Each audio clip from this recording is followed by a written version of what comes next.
Hey, Coach, how you doing? I'm doing great. Uh, Last game, Coach, seemed like Evan Ingram was doing a lot of pass pro. Was that part of the plan, or was that an adjustment you made in the first half?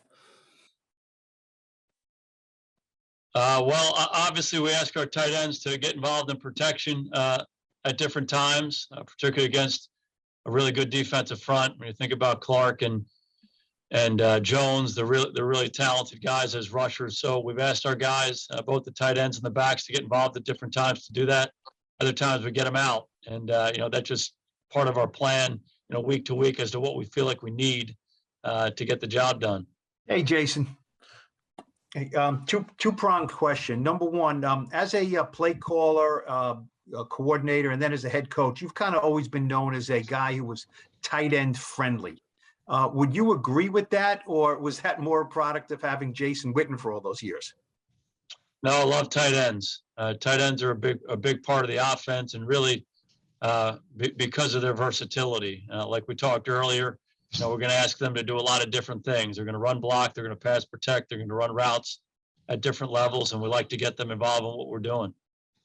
You had no touchdowns from your tight ends before last week, and then you got one from Evan and one from Kyle. I'm sure you want more of that. Was there frustration earlier about not getting those guys in the end zone, and a real satisfaction of finally getting them into the end zone last week? To be honest with you, didn't really think about that specifically. We love those guys. Rudy has been a darn good player in this league for a long time. We're excited to have him on our team, and obviously we love Evan. He's been a guy who's made a lot of little plays for us and some big plays for us, and have a lot of respect for those guys. And Caden Smith, when he's involved in his role, he does an excellent job as well. So whatever we ask those guys to do, they embrace. And last week they did a really good job. Those are nut cutting plays down the end zone. The 4th and 1 to Kyle, he ran a really good route, and I think we had a 3rd and 4 to Evan, and both those guys got in the end zone for us. So I really love those guys and love their approach and how they're handling and taking advantage of the opportunities they do get. Thanks. Don Levy. I got two for you, Jason. First, obviously, just with everything that's going on, what's this like for you trying to game plan, I guess, specific to Saquon Barkley, ankle and now COVID list? Do you expect him back? And, with guys who might not be there, how are you game planning for not knowing if you'll have guys? Yeah, you just control what you can control. And, it's been our mantra really all year long. We've had a lot of different moving parts on offense, and really challenge the guys to embrace what the opportunities are. And, if a guy's not available to play, the next guy's got to be able to step up in there and play for us. And that's happened on the offensive line. It's happened with our tight ends, receivers, our quarterback, and also our running backs. And I think each of those guys who's had the opportunity to come in, they've embraced their opportunity. They've done a good job. They've been prepared. They've been ready, and they've gone out and done it. And obviously we'd love to have Saquon Barkley back. He's one of the best players we have. And we love the guy, and, real tribute to him, how he's improved coming back from his knee injury. I think we saw him get better from week to week to week in the early part of the season. And, now he's dealing with the ankle injury, and he's working his hardest to get back from that. And, whatever the circumstances are, as coaches, we have to be ready for him or to, have our other running backs take those roles.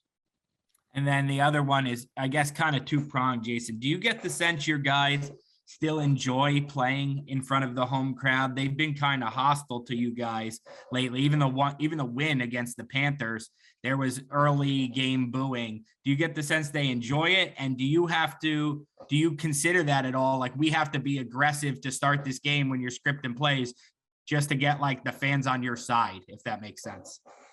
Again, don't really think much about that. We love playing and coaching for the Giants, and one of the reasons we do is because our fans are passionate about football, and we love that.